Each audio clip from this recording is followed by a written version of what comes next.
The US, all 32 partners will work very hard to achieve that. But here, the 100 billion pledged by Olaf Scholz was an important moment, I think, in German history in front of him. But Ukraine will be a member of NATO in the future. That is what we decided in Washington. So the question is not about the timeline. What we are doing now with the pledge on track, with what we are doing in Wiesbaden, the command, what we are doing is all the bilateral aid going into Ukraine at the moment. All the efforts being coordinated amongst the allies to work on the reconstruction of Ukraine. The fact that we have now JTEC in Poland, which is working on the interoperability of Ukraine with NATO. This collectively, plus all the national security guarantees bilaterally with Ukraine,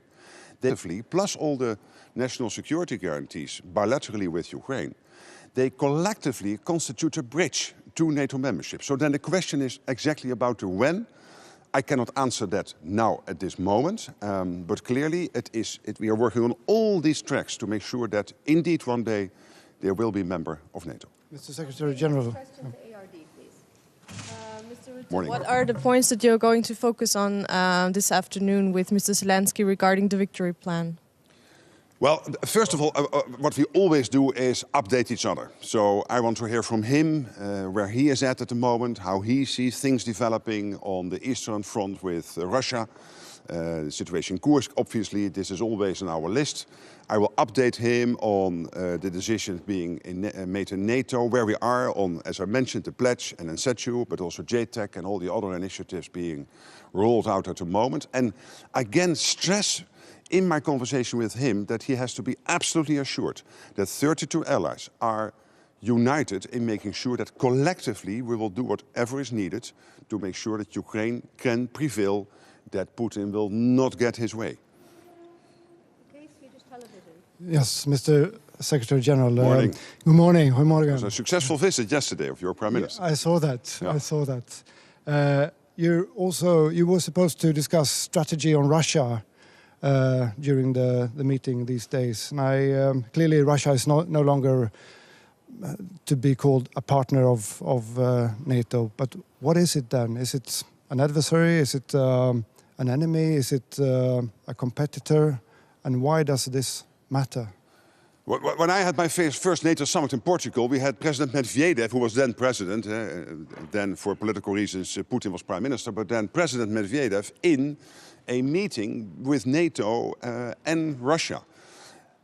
Those days are far behind, beyond us. So that will not happen in a near or distant future, I'm convinced. So that brings us to the question how to deal with that particular relationship with Russia. And that is a step-by-step approach. It might come up today. It will probably also be discussed when we have the foreign ministers meeting later this year. And this will probably take us right through to summer next year when we have the NATO summit in The Hague. How do we relate to Russia long term? The short term is clear, making sure that Putin does not get his way in Ukraine. But also for the longer term, there are questions to be answered. And as Secretary General, I don't want to preempt that debate, but it is ongoing. And rightly so, because this is a relationship we really have to carve out for the long term. Okay, over to the gentleman. Good morning. Does NATO have an assessment of how much support Belarus provide to Russia in this war against Ukraine? What kind of assistance it was, and does Belarus continue to provide it? Well, all evidence is that Belarus, that Minsk, is supporting Russia in the war effort with infrastructure, with territory, and at a cost for your population, for the Belarusian population. I mean, Belarus clearly is not doing this from a position of strength. And that means that it is hurting the country. It's not helping you. And it is helping and supporting Putin in the war effort against Ukraine. And this has got to stop. But obviously that's up to Belarus and the Belarusian politics and people to do that. But at this moment, your country is suffering because of your president providing that support from a position of weakness, can I say. Okay, we'll take two more questions. Gentleman in white. Hello, good morning. Good morning. Aldin Kulic, Radio Sarajevo, Bosnia and Herzegovina. Yesterday you talked about Russia's influence in the Western Balkans, the risks for secessions in Bosnia and Herzegovina, and KFOR's role. What more should we expect ministers to discuss about stability in the region, especially Bosnia and Herzegovina? Yes, today, of course, tomorrow when we meet with the 32. So today will be with our partners in the Pacific. Tonight we have President Zelensky visiting. After that we have a meeting of the NATO-Ukraine Council. But tomorrow we will meet with the 32 and there we will very much focus on all other issues. And there's a long list, including, of course, KFOR. And that means that we have to be aware of the tensions on the Western Balkans. The fact that the Pristina-Belgrade dialogue is not moving ahead as we would love to and want to. The EU-facilitated dialogue, which we support, that we are, of course, worried about the secessionist tensions still trying to steer division within Bosnia-Herzegovina society. So that will be no doubt on the agenda, and to make sure that we do everything in our messaging and our concrete support to support the Western Balkans. And therefore I was particularly very glad with the meeting taking place in Berlin earlier this week under the leadership of Chancellor Scholz of the Western Balkan countries, because I know that Germany is particularly working very hard at bringing that group closer to the EU, closer to NATO for those who are not already in NATO, etc. Okay, thank you. One final question to the gentleman at the back. Can you raise your hand, please? Johan Andersson, Swedish Radio. What about the situation in Middle East and how does this current situation affects NATO? Well, obviously, I think all of us here, we are extremely worried about what is happening in the Middle East, in Gaza, Israel, of course, in Lebanon at the moment. Israel is fighting on multiple fronts against Iran and its proxies. It's costing a lot of lives, and that human suffering is paining all of us. And I know in my calls and meetings with allies that they are on an hour-to-hour basis trying to navigate that crisis. NATO obviously is not as an organization involved here. Indirectly, yes, because we have an important mission in Iraq on request of the Iraqi government, helping them to build their military and to improve their capabilities. But obviously this is very much on our mind, but probably not a main issue because of NATO not being part of that region. And as Stoltenberg said before, we cannot solve everything. We really have to concentrate on the Euro-Atlantic realm. Thank you very much. Thank you. See you later today, a couple of times. Great. Thank you.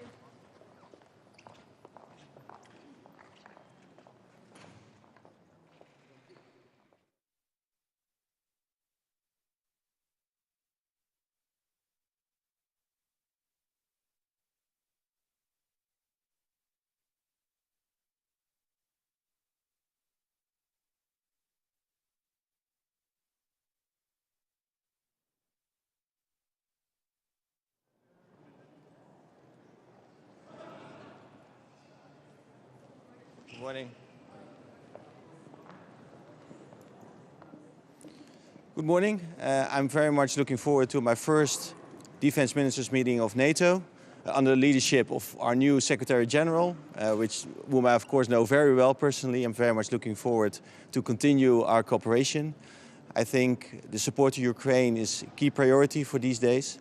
I went to Kharkiv and Kiev 10 days ago. And the situation, both at the front line, but in big cities as Kharkiv, is very concerning. So I think we need to step up our efforts. Second, we need to talk about bolstering our defense and deterrence, because the Russian threat is only increasing, not only in the short term, but also in the longer term. And third, I'm also looking forward to strengthen our partnerships with our partners in the Indo-Pacific. I visited Korea myself a few weeks ago. We also discussed ways in which we can further strengthen that. And I think that's beneficial for both security in Europe and security in the Indo-Pacific. Which message do you think this meeting today with the Asia-Pacific partners is going to send to China? I think the message is going to be that we are strong partners and friends, that we share the same values, and that we stand together against any form of aggression. and any form of autocracies who do not share our values and who do not respect international law. You delivered F-16s to Ukraine. Do you accept that Ukraine uses these planes far or deep inside Russian territory? Like, for example, Germany would not allow that, or Belgium? Yeah. We have delivered our first batch of F-16s. They are currently in the Ukrainian airspace. And we have always said that Ukraine needs to comply with international law. But international law does not contain any restrictions in terms of distance. International law doesn't stop at the border or 100 kilometers away from the border. So we allow Ukraine to use the F-16s for their self-defense. And for the self-defense, it might be needed to intercept missiles or to hit, for example, airfields in Russia, so military targets. And that's also allowed to do that inside Russian territory or in Russian airspace.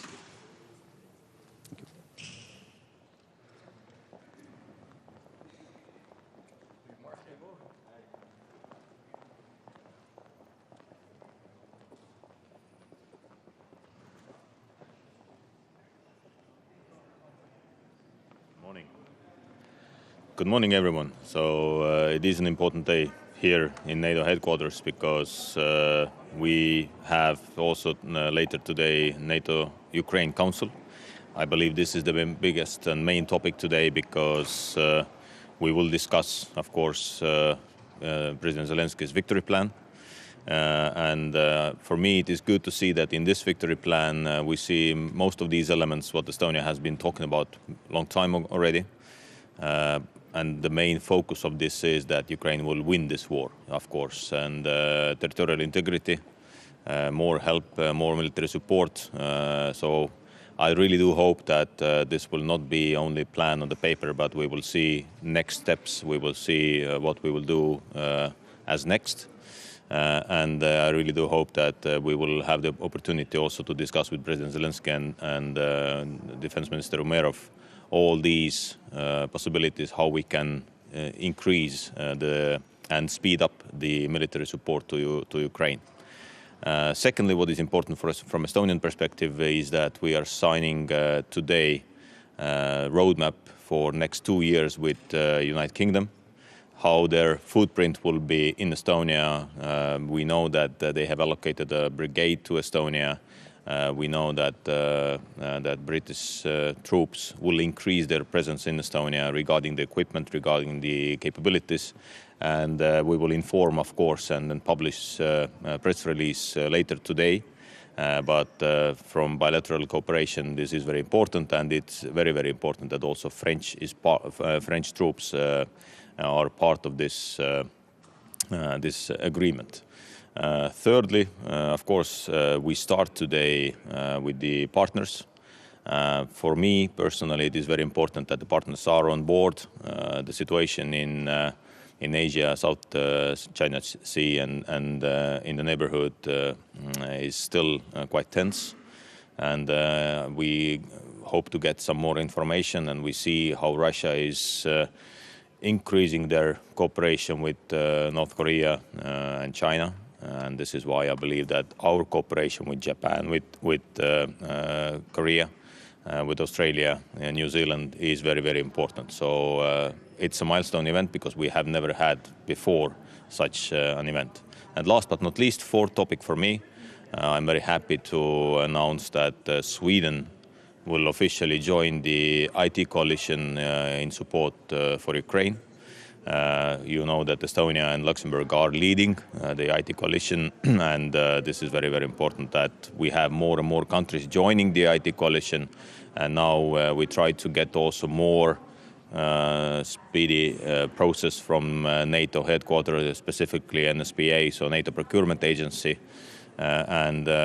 Just to remark regarding the NATO headquarters, we know that the military support mission NSATU needs to be also implemented very quickly, and Estonia has done its share.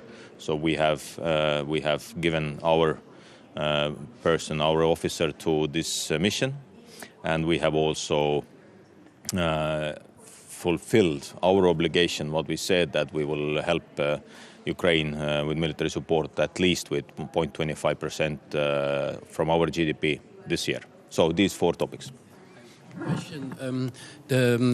Part of the victory plan from Zelensky is an invitation letter by NATO within the year. Do you think this is realistic? Is this possible? Estonia has always been on the position that the only security guarantee, what is real, is membership of NATO for Ukraine. So we really do hope that, that's why I said that I really do hope that it will not be only the plan or the paper, that we will see actions and we will see some next steps. And I hope that President Zelensky, when he visited the United States, he discussed also that with the US government, and we will see next steps in next year. All NATO countries are not as eager as Estonia in supporting Ukraine. How would you encourage them to go further? Well, I just suggest them to look at the battlefield situation. Every single day there are people who are dying. Every single day there are mothers who are losing their children. Every single day there are children who are losing their fathers or mothers. And this is the real situation. People are dying every single day. And it is in our hands to say that no, that we are not helping Ukraine to fight this war, but we are helping Ukraine to win this war. So this is the main message, and we all know that Ukraine is also fighting for our values, for our freedoms at the moment in Ukraine against the aggressor, Russia.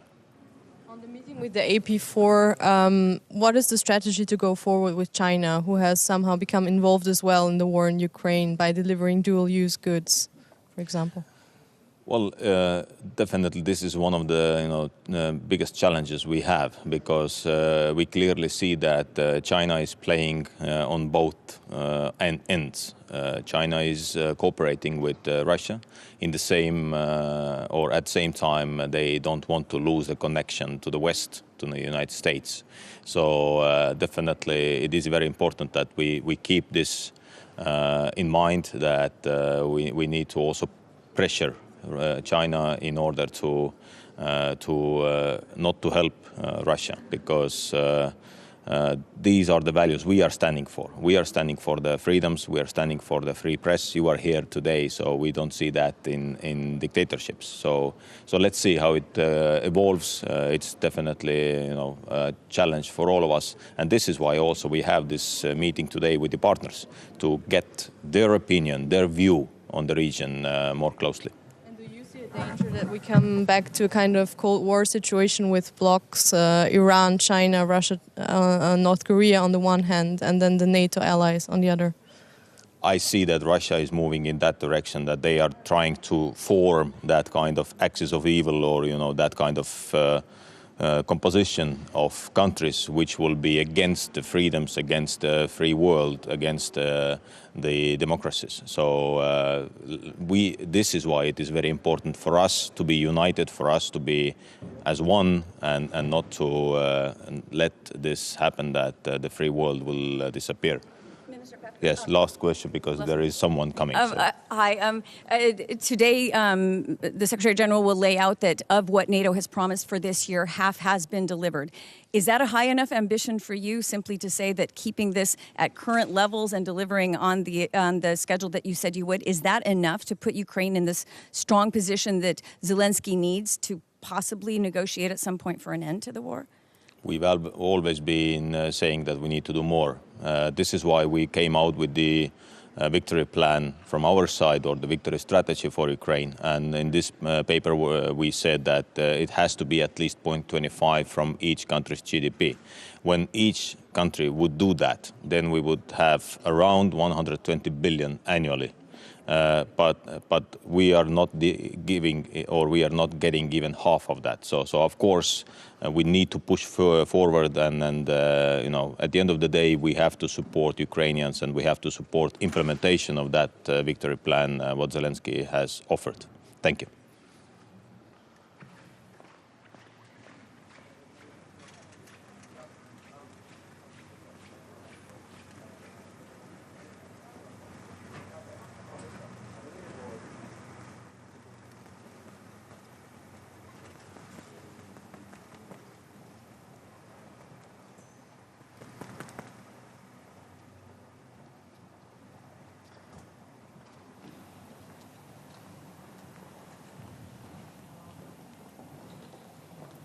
Good morning, everybody. Very nice to be at the NATO Defense Ministers. We're looking forward, of course, to welcoming the young ladies to the first Defense Ministerial. We're going to have an intensive 2 days. Of course, we're going to be talking with the AP4 countries about the Indo-Pacific and the connection to the Euro-Atlantic region. On the Swedish perspective, we think it's very important to intensify the cooperation between our 4 Indo-Pacific partners, both Australia, New Zealand, South Korea and Japan. Sweden just recently also launched a defense policy strategy for the Indo-Pacific as well. And I traveled extensively in the region. After that, of course, we're looking forward also to the NUC meeting and the meeting with Minister Umerov and possibly President Zelensky. Sweden is a very sizable contributor to Ukraine. We're going to continue supporting Ukraine for as long as it takes. We are right now, of course, doing a lot of transitioning in our support. We are delivering on our 17th support package, but also going to be doing more donations as well. Lastly, let me also say that for the meeting on Friday, Sweden recently proposed a bill to the Swedish Parliament where we announced that we're going to contribute with a reduced battalion to FLF in Latvia. We're going to contribute to NATO air policing and also to NATO standing maritime forces. In addition, just 2 days ago, we launched also a bill to the Swedish Parliament where we are increasing our defense investment. So by next year, we're going to be up at 2.4%, and by 2028, we're going to be at 2.6% of GDP. So I think this will be an important contribution for Sweden wanting to be a security provider within the alliance.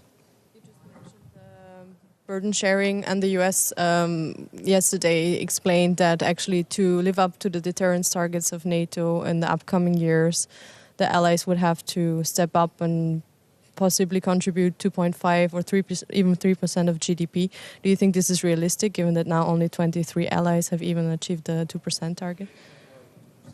It's a floor, but it's not the ceiling, and it's not nearly enough for the needs that Sweden has, and therefore we're going up to a trajectory of 2.6% by 2028.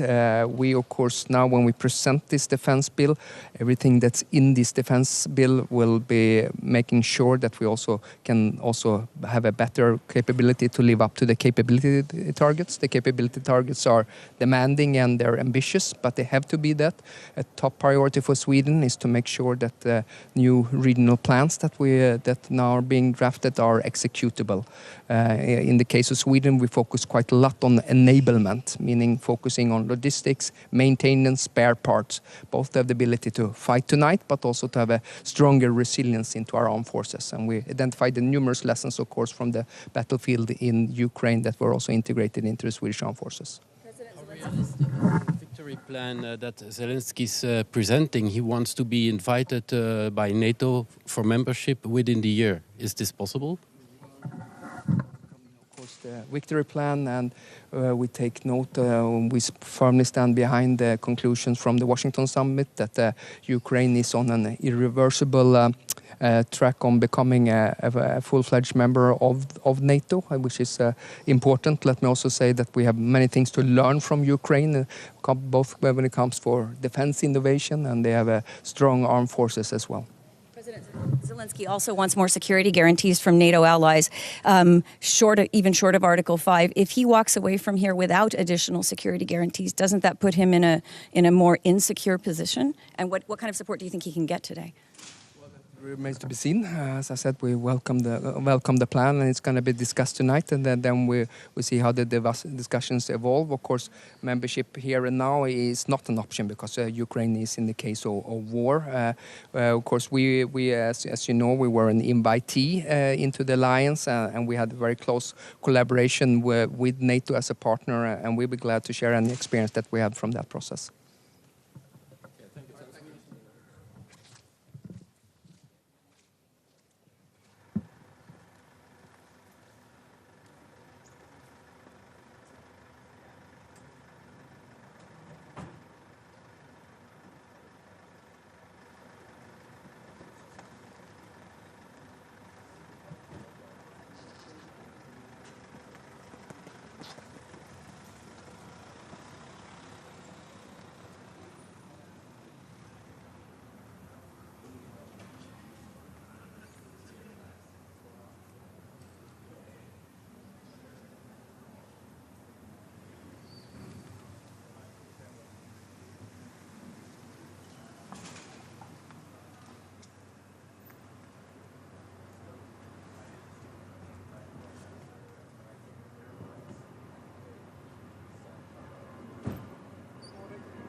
Okay, ladies and gentlemen, dear distinguished media representatives, good morning.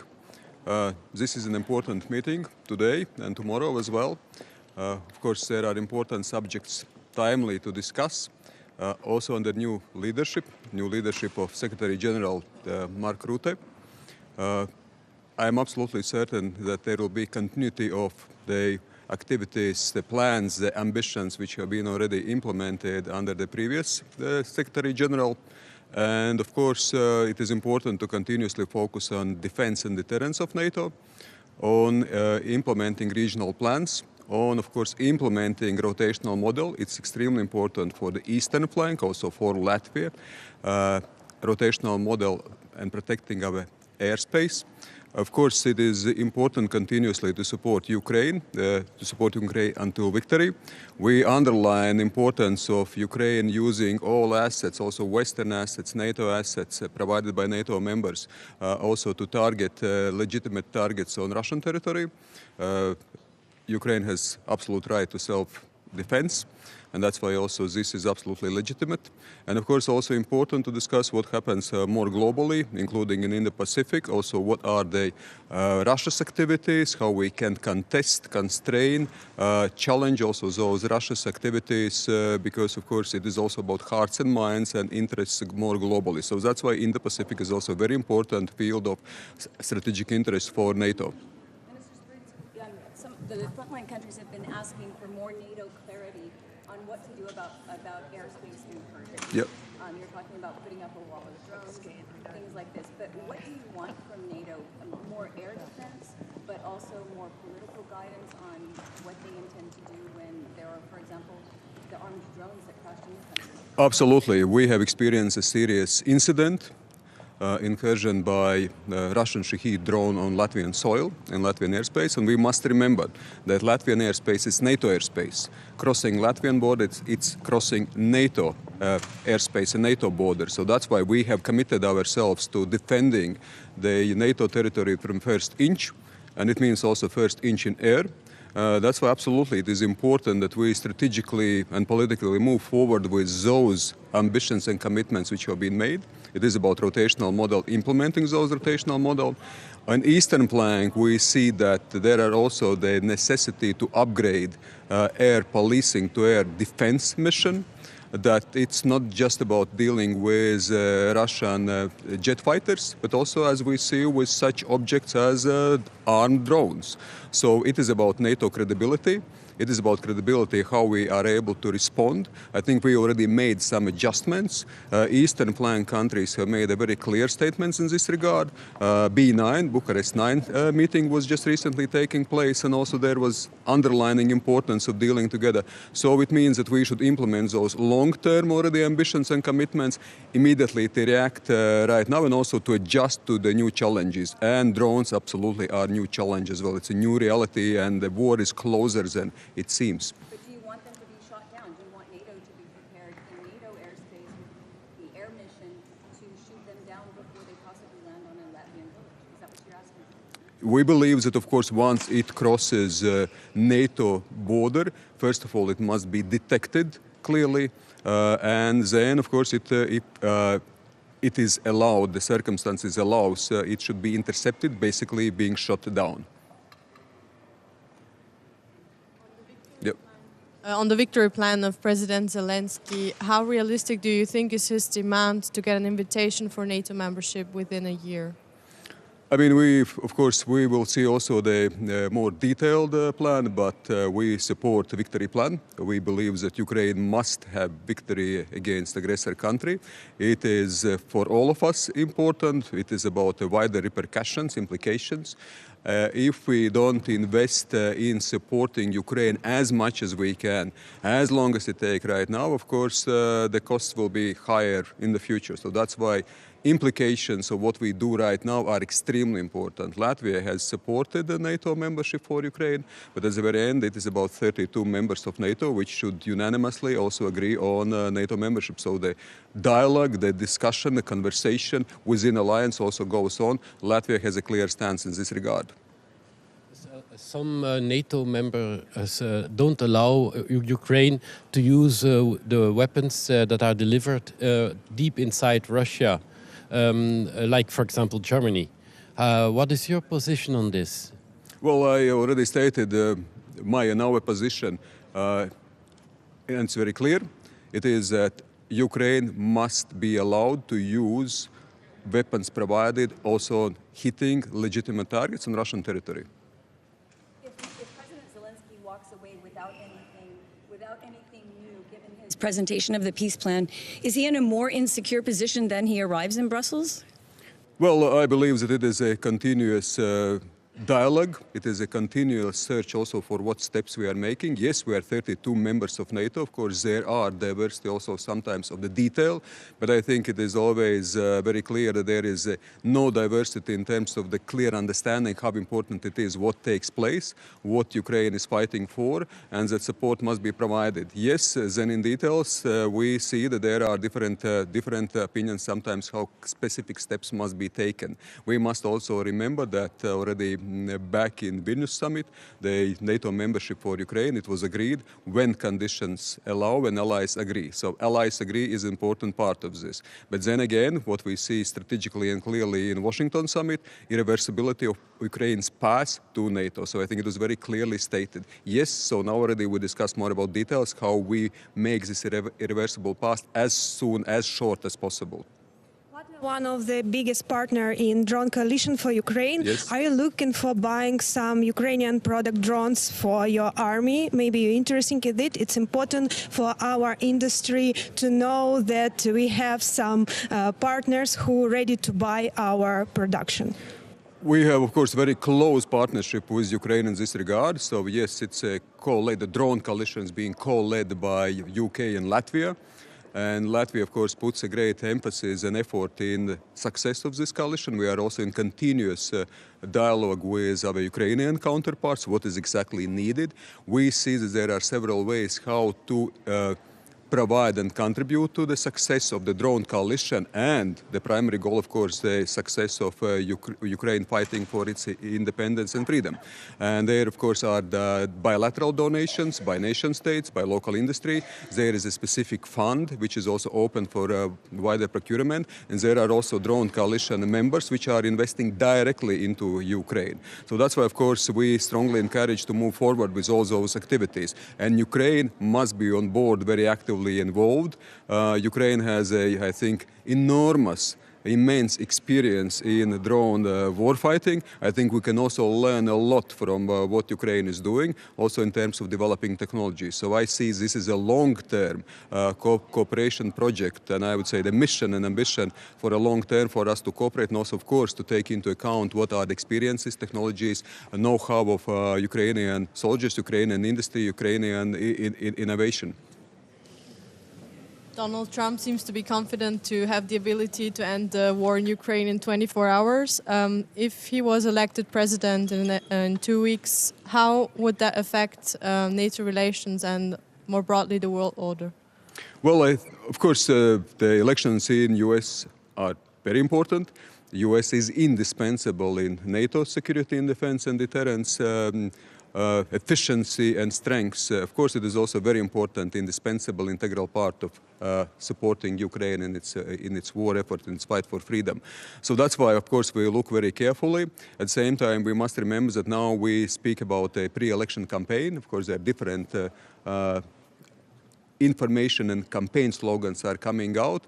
At the very end, I believe that the U.S. will be continuously supporting Ukraine. Yes, might be some difference of emphasis, but U.S. is important. It will support, and I think also Mark Rutte has expressed it very clearly.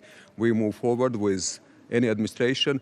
All administrations, I think also in the United States, are very aware of the fact that Ukraine fight for its freedom and that implications of that fight is much wider also for the United States. Thank you very much. Yes, have a nice day. Bye-bye. Thanks.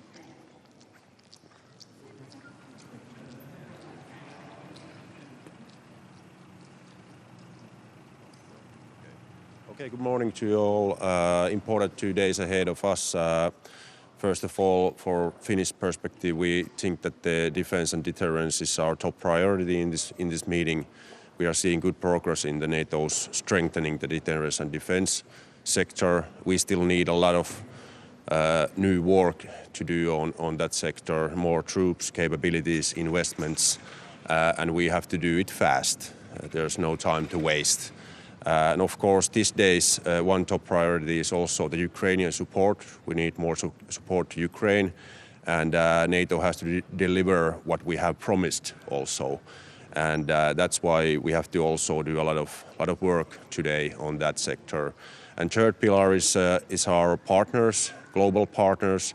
EU, for example, and new Commission is in a crucial role to ramp up the defense industry, especially in European sector, but also in transatlantic sector. So the defense industry is a key element in these partnerships with EU, but also with the Indo-Pacific partners, which are also today here. We are. I just visited 2 weeks ago in the Pacific area, and we see that the deeper cooperation in defense material systems, industry, cyber, space, and critical technologies.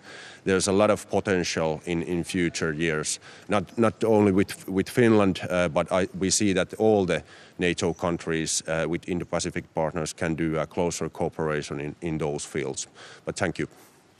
Do you see any room for movement among the allies on President Zelensky's top priorities, giving not just more weapons, but also on this long-standing wish to be invited to NATO? We hear behind the scenes that there is some shift in positions, countries seeming more willing to give at least a stronger signal on this, perhaps by the Hague summit. Do you sense that in your meetings? I think I will see the discussion today and can assess that tomorrow, maybe clearer.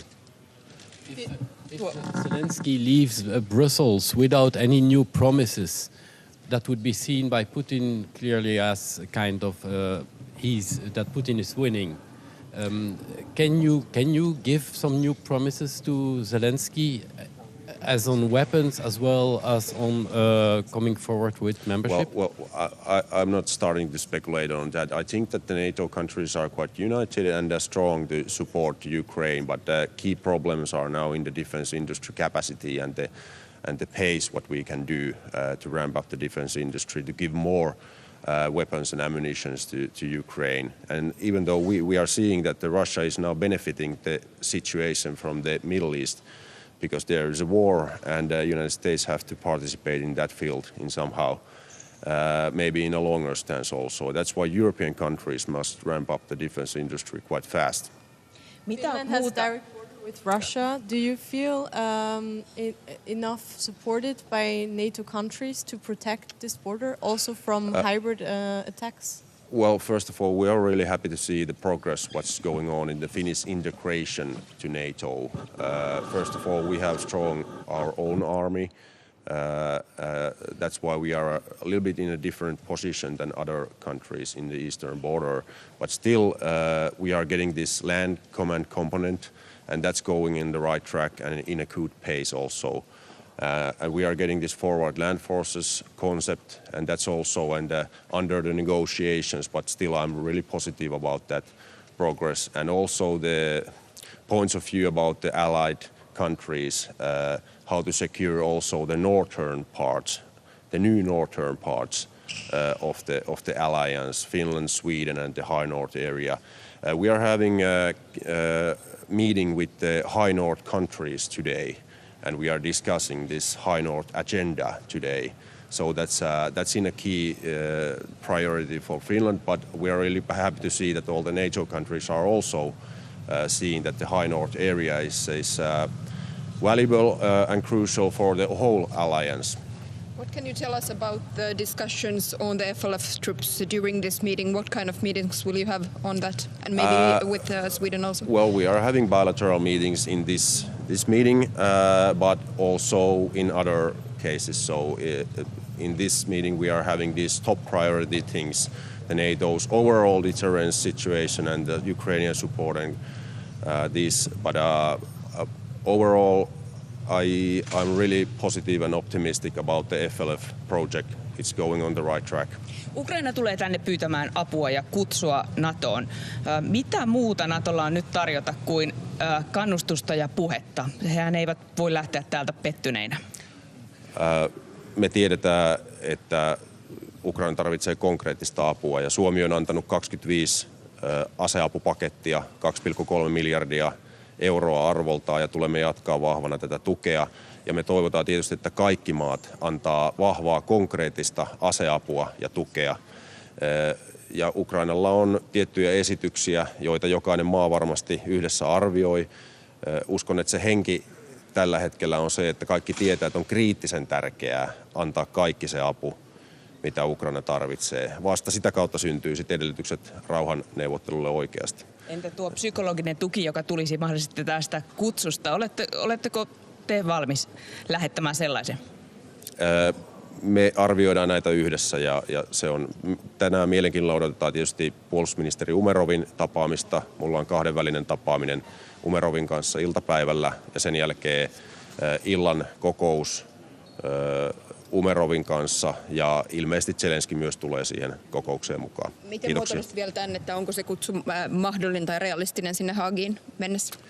En lähde nyt sitä arvioimaan, että nyt pitää myös sillä lailla pitää katse pallossa, että se mikä on ihan puhtaasti länsimaiden käsissä on lisää rahaa, lisää aseita, lisää ammuksia, pitkäaikaisia tilauksia puolustusteollisuudelle kotimaassa ja sitten yhteishankintoja.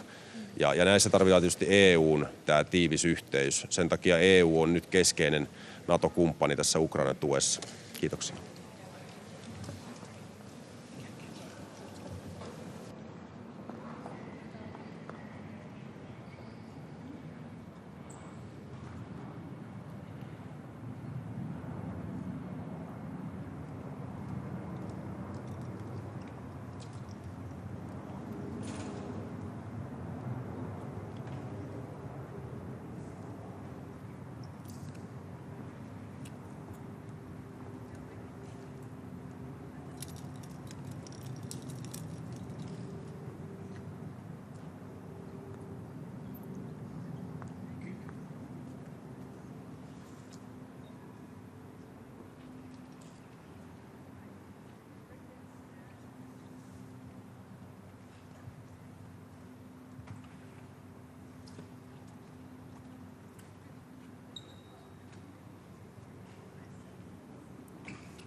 Good morning.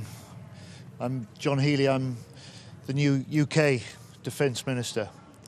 And at this time of my first NATO Defence Ministers meeting here in Brussels, it comes at a time when the UK's unshakable commitment to NATO could never be more important.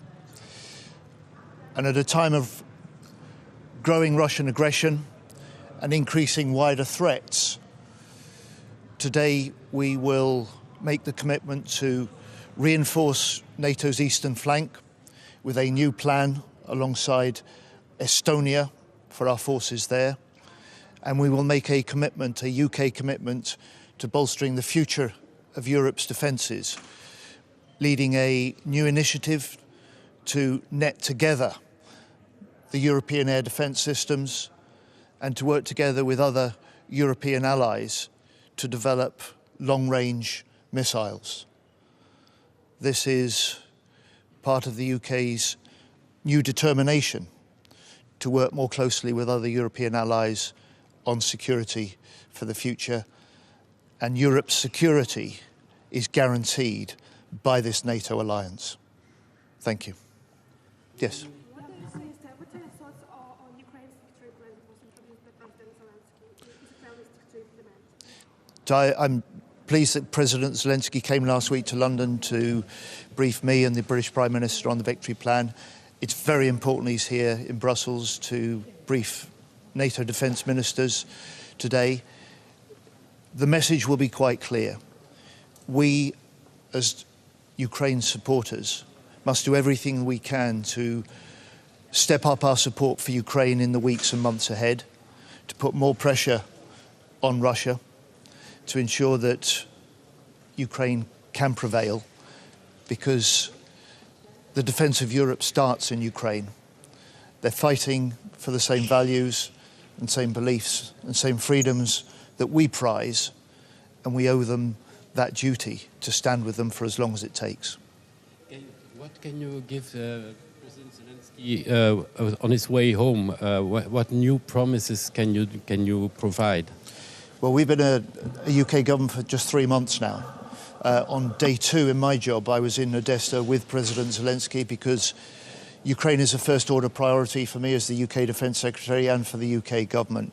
So we've stepped up our UK support for Ukraine, military aid.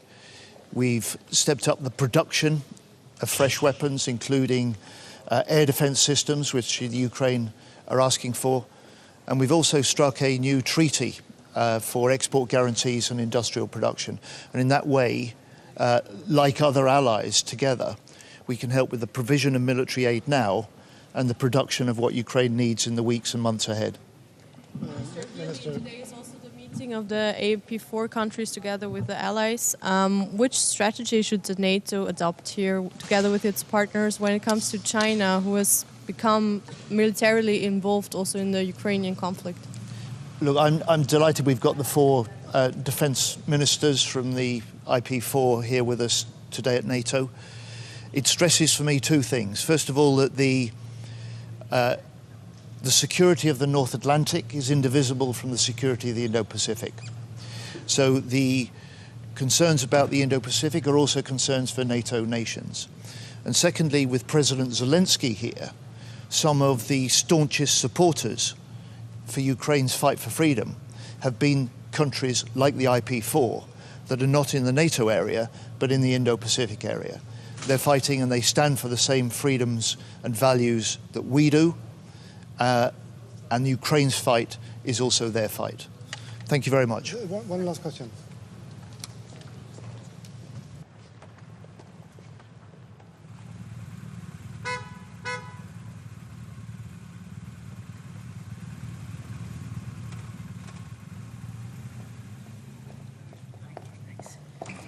That's all right? Yeah, how are you?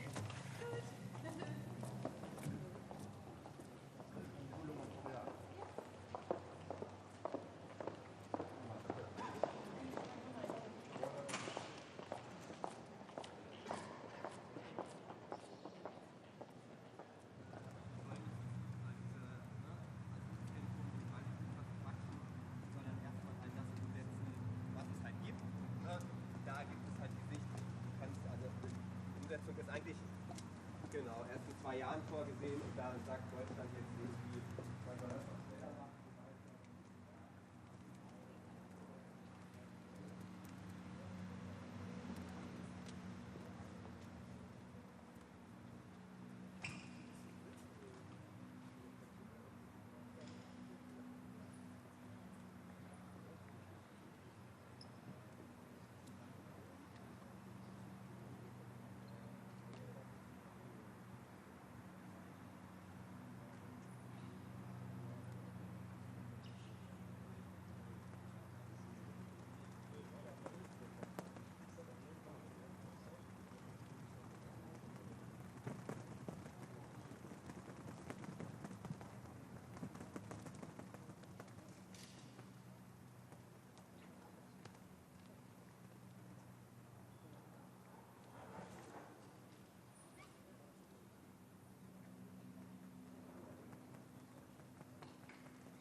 Minister of Lithuania, Defense Minister.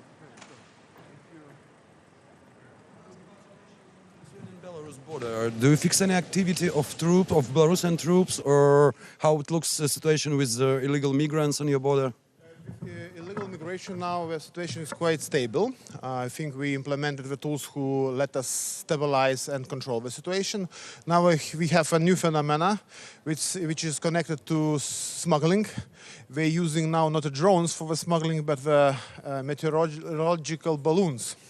And we're bringing the cigarettes to our country by the balloons who are not controlled.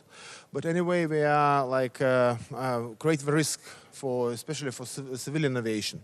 So now we're implementing the tools against smuggling networks, but also sending the signals to the Belarusian side to stop that kind of activities, because it creates the risk for civilian aviation. And what about troops? Do you fix any activity? Not expected. I mean, everything according to the traditional plans. We know very well what our intelligence is strong enough to have clear indicators where there is a training exercise, there is a real threat. So now, at this moment, we don't feel nothing unusual. But you always should be prepared. Thank you. Of the President Zelensky's victory plan, and more specifically his demand to get an invitation from NATO within the next year? Very positive. I think invitation, first of all, it is not membership. Invitation is just a first stage, showing the Ukrainian nation that Russia does not have the veto power on the NATO enlargement. It's very important to send a message to Ukrainian nation which fights now for all our security, but they in the future can have a membership in NATO. But invitation is a first stage. And if you give the invitation, it's real irreversible page of history. So it's a real, not in the wordings, just in conclusions, but it's a real irreversibility, one point of no return. And sending the message to Russia, but we don't have the veto power, informal veto power on NATO and NATO enlargement. But in this plan, there are also other important aspects, like, for example, to help to Ukraine right now. We know what NATO countries has the resources to do it more and more effectively. But the Secretary General was very reluctant. Now? So would you advocate giving this invitation now, as I would he's give, asking? yes, yeah, absolutely. Secretary General Rutte was reluctant on giving a timeline for this invitation. Why is that? Why are there still bottlenecks among some of the allies?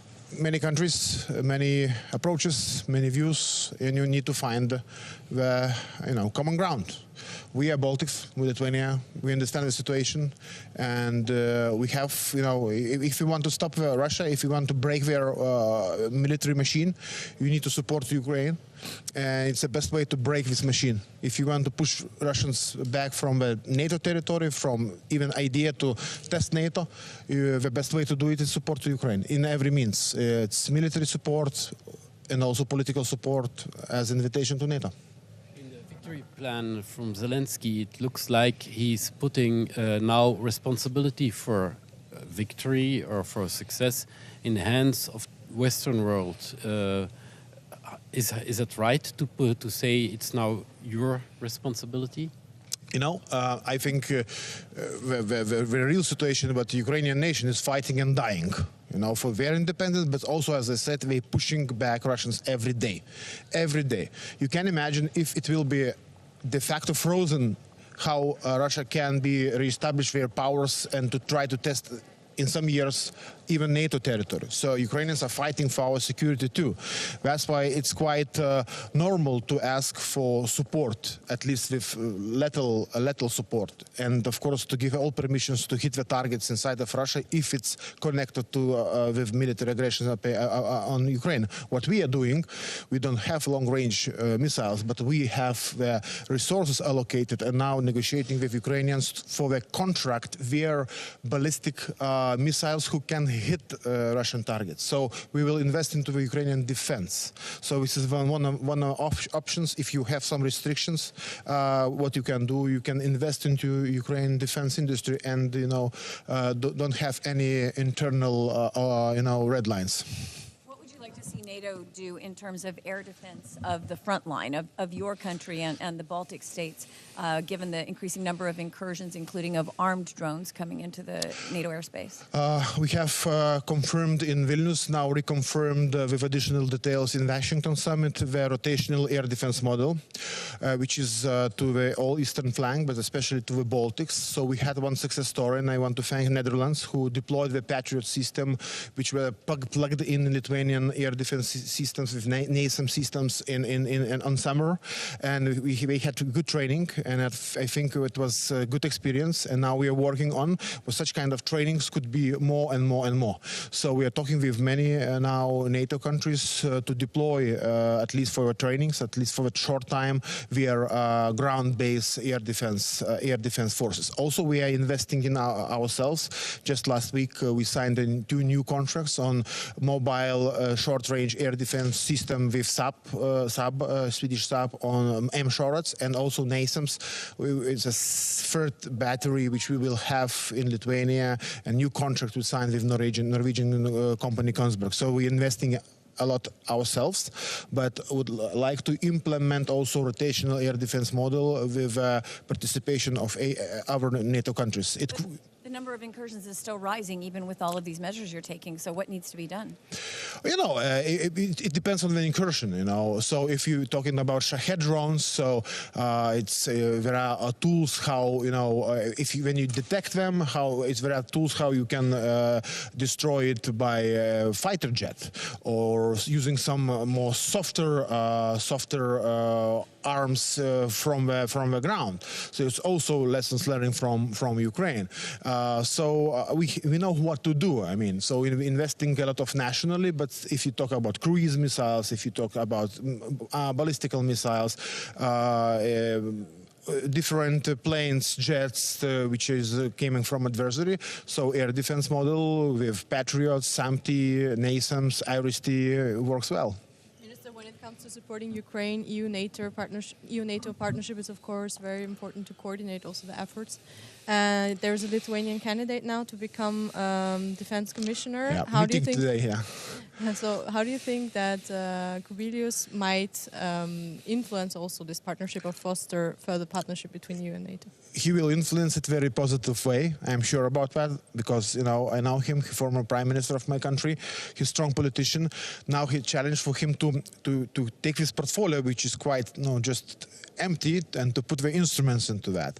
So many things what he can do: support Ukrainian defense industry with European resources, also to support our eastern flank. We will talk today about counter-mobility measures, military mobility, where we can put more European resources. It will be like a border sharing and sharing with NATO. NATO is more defense, hard defense. EU as a more soft defense. The main aim and challenge for him to give a push to our defense industry. We see a new defense industry lines, but not new factories. We need not evolution, we need a revolution. So this is the main challenge for him. I hope he will succeed. Some things that were labeled as impossible, like delivering fighter tanks, fighter jets, actually became reality after months of debate. Do you expect a similar thing to happen with the invitee status of Ukraine, starting on this meeting? I have hope, of course. It won't be very easy, but I have hope. I mean, we need to do it. Yeah, absolutely. Thank you. Okay, bye. Thank you.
Well, good morning, Mr. Secretary General and fellow ministers.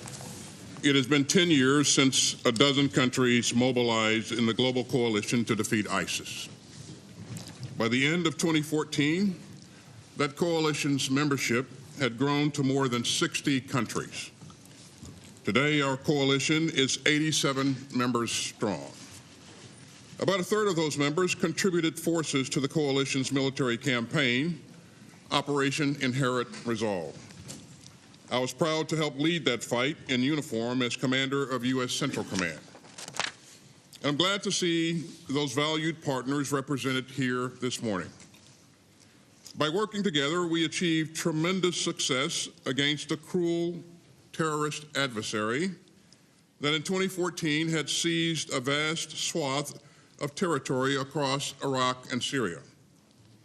We meet here today to salute our success, to reflect on the tremendous sacrifices of this fight, and to ensure greater security and stability in the future. This coalition's work goes on, and we move forward with the benefit of hard-earned lessons of the battle against Daesh. Those lessons come not just from the past decade, but from more than 25 years of resistance to the ideological stream that led to ISIS. So let me highlight 3 lessons that will be key to our ongoing success in global counterterrorism. First, we must remain vigilant and resolute amid the ongoing threat of transnational terrorism. Today's strategic environment is very different from that of 2014. ISIS remains focused on us, but the threat from ISIS and other terrorist groups is now one of several strategic priorities for us.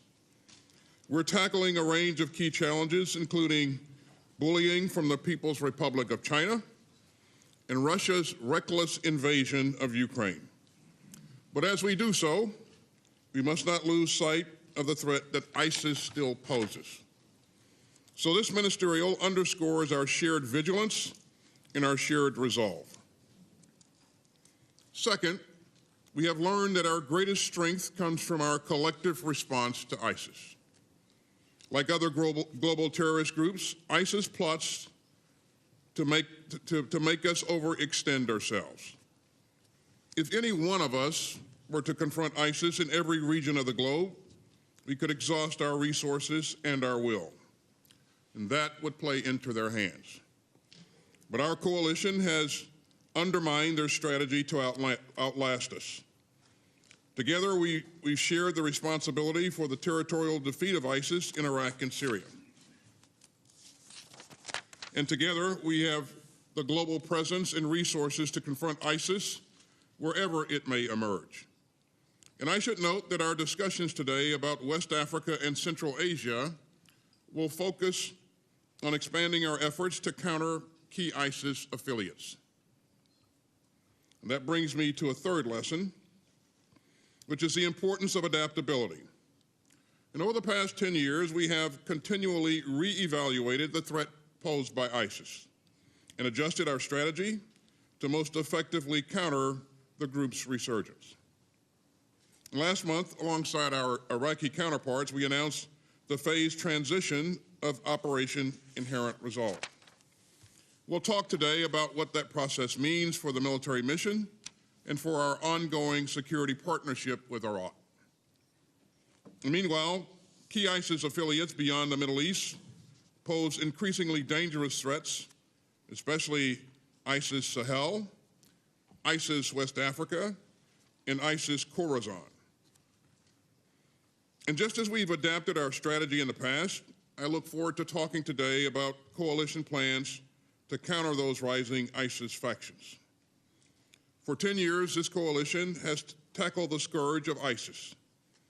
Our success stems from our resolve, our commitment to working together, and our willingness to adapt.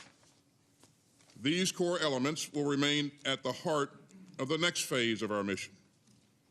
Thanks again for your leadership and your solidarity, and I look forward to our discussion today. And with that, let me turn to Secretary General Rutte for his opening remarks.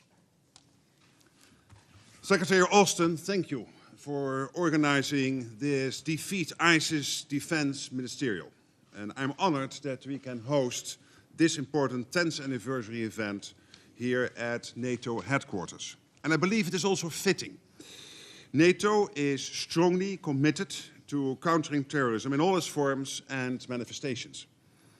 10 years of the coalition is an important reflection point. The coalition has done extraordinary work over the years. And I welcome that 5 years after the defeat of ISIS in Iraq and Syria, the reduction of the ISIS threat in Iraq has led to a planned transition of the coalition's military mission in Iraq to bilateral security partnerships. But we must not take our eye off the ball. The continuing violent attacks by ISIS affiliates and other terrorist groups in Syria and Iraq, as well as across the Sahel, Eastern Africa and Europe, underline that terrorism remains a persistent threat. And it is a threat that is evolving.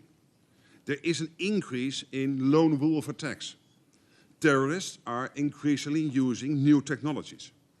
And the epicenter is moving southwards into the Sahel, a region which is now accounting for almost half of all deaths from terrorism. At the NATO summit in Washington this July, allied leaders agreed a new action plan on NATO's role in the international community's fight against terrorism. We also appointed a special coordinator for counterterrorism last year and a special representative for the southern neighborhood this year. In the Middle East and North Africa, NATO continues to support our partners in their fight against terrorism. NATO's mission in Iraq is the cornerstone of our engagement in the region. And thanks to close coordination with the United States and all our allies, NATO's mission in Iraq will continue after Operation Inherent Resolve as a non-combat advisory mission to strengthen Iraqi security institutions. Additionally, Jordan, Mauritania and Tunisia already benefit from NATO defense capacity building packages, each with a strong counter-terrorism dimension. Other partners in the region also benefit from counter-terrorism training and exercise opportunities in areas ranging from battlefield evidence to border security and awareness of chemical, biological, radiological and nuclear threats. Beyond our work with individual partners, NATO is engaging through the Mediterranean Dialogue and Istanbul Cooperation Initiative partners to improve civilian military cooperation and support broader efforts in fighting terrorism. And of course, we coordinate closely with other international organizations, including the UN, the EU and Interpol. Dear colleagues, NATO is committed to stepping up its efforts to counter global terrorism in line with the goals and aspirations of this coalition. So thank you, and I look forward to our discussions and consultations today. Again, thank you. Thank you, Mr. Secretary General, and I think we can pause now for the media to depart.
Gisteren zal deze camera doen.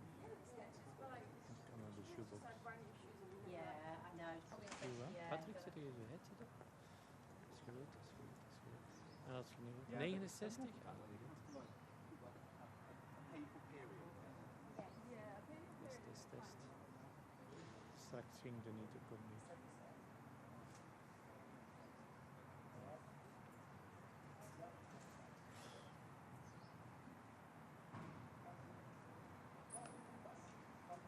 Ja, ik ben weg.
cautious.